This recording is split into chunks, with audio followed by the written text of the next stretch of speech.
Ada orang bertaubat kemudian ia ingin mengqadha salat sunnah rawatibnya yang telah ia tinggalkan bertahun-tahun. Bolehkah tindakan tersebut? Boleh saja, bahkan ini disunnahkan.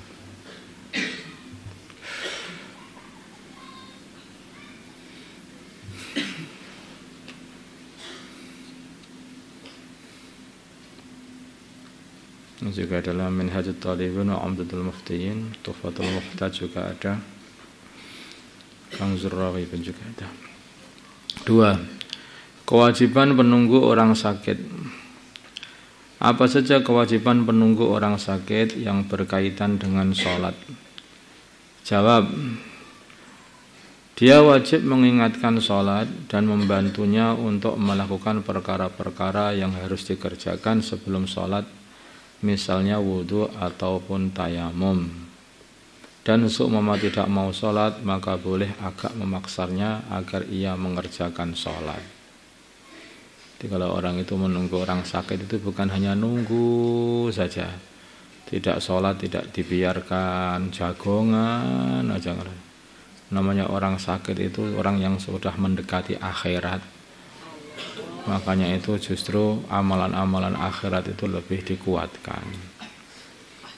Kadang-kadang tengah-tengah sakit yang nunggu itu ngajak jagongan urusan dunia, urusan toko, bisnis, apa.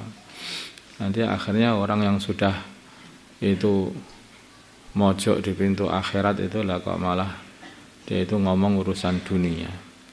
Kalau orang itu sakit itu harusnya yang dipikirkan satu saja. Bagaimana bisa menghabiskan sisa waktunya itu seumpama nanti itu dipanggil oleh Allah itu dalam keadaan ibadah, dalam keadaan puasa, dalam keadaan sholat, atau dalam keadaan dia itu akhir dari kehidupan dia itu husnul khatimah. Makanya bahkan kalau seumpama orang kok sudah sakit untuk sholat masih malas begitu, agak dipaksa tidak masalah. Wong memaksa orang biar dia itu selamat kan baik.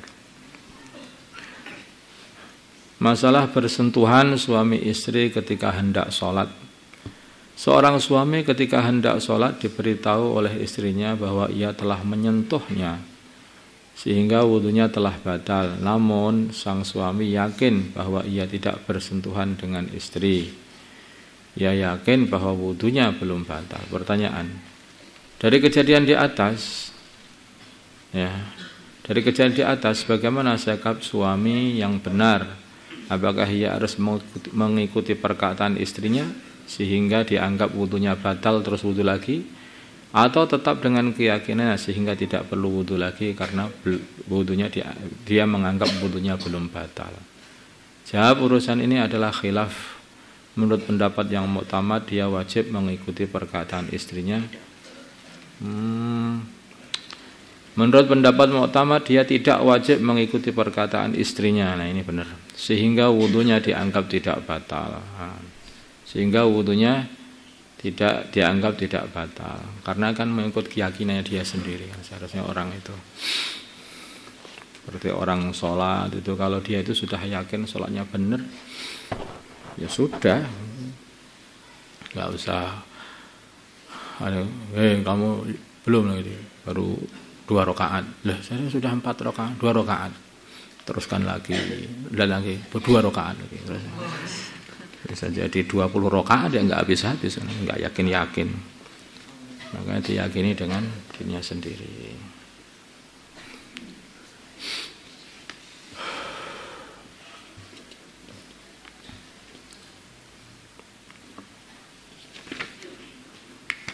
Masalah jamaah sholat jenazah bagi wanita.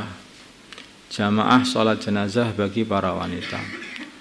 Apakah wanita diperbolehkan untuk membuat jamaah sendiri dalam sholat mayit, sedangkan di tempat tersebut masih banyak orang laki-laki? Jawab, boleh saja.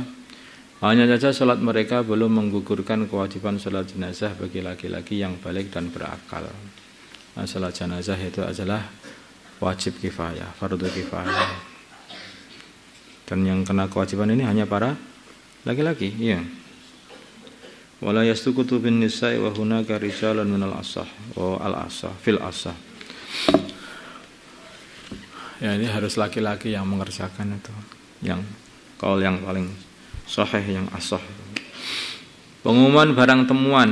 Apakah sudah mencukupi mengumumkan barang temuan dengan menempelkan secarik kertas di tempat barang temuan tersebut ditemukan?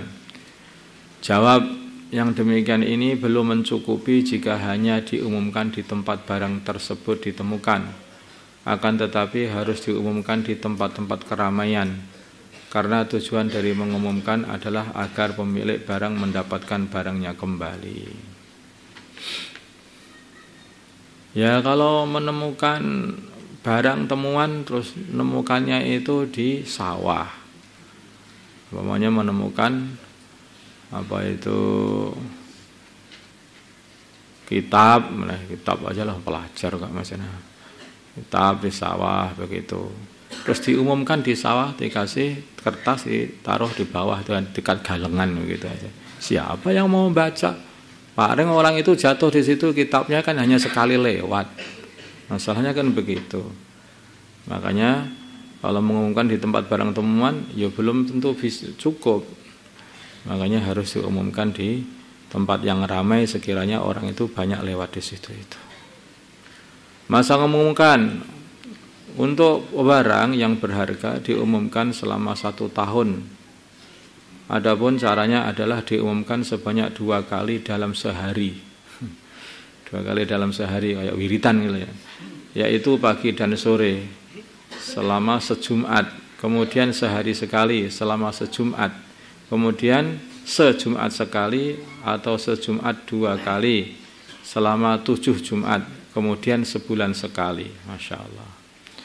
Untuk barang yang rendah harganya, hakir misalnya, diumumkan selama masa yang biasanya pemiliknya sudah merelakan mengikhlaskan. Barang-barang yang rendah kayak menemukan pulpen gitu ya, itu diumumkan sekiranya itu. Kalau menemukan sepeda motor itu ya, itu gak nemu, ngambil namanya itu. Nah, itu harus diumumkan seperti itu. Barang berharga beda dengan barang yang rendah. Kalau kayak pulpen begitu saja itu kan kalau sudah beberapa hari paling orangnya sudah nggak pengen lagi mencari. Allahumma shalli ala sayyidina Muhammad wa ala sayyidina Muhammad wa sallallahu ala sayyidina Ibrahim wa ala ali sayyidina Ibrahim. Barik ala sayyidina Muhammad wa ala sayyidina Muhammad. Allahumma arham ummata sayyidina Muhammad. Allahumma ighfir li ummati sayyidina Muhammad. اللهم أصلح أمة سيدنا محمد. اللهم ألف بين قلوب أمة سيدنا محمد. اللهم انصر أمة سيدنا محمد. اللهم أعصم سلطانا نصيرا. صلى الله على سيدنا محمد النبي الأمي وعلى آله وسلم. الحمد لله.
قد خفلنا وكلنا طمعون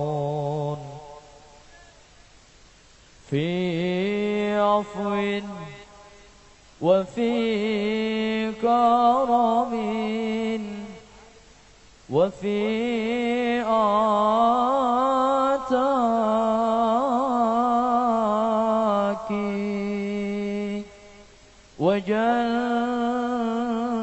وجنة مع سيد البشر ندعو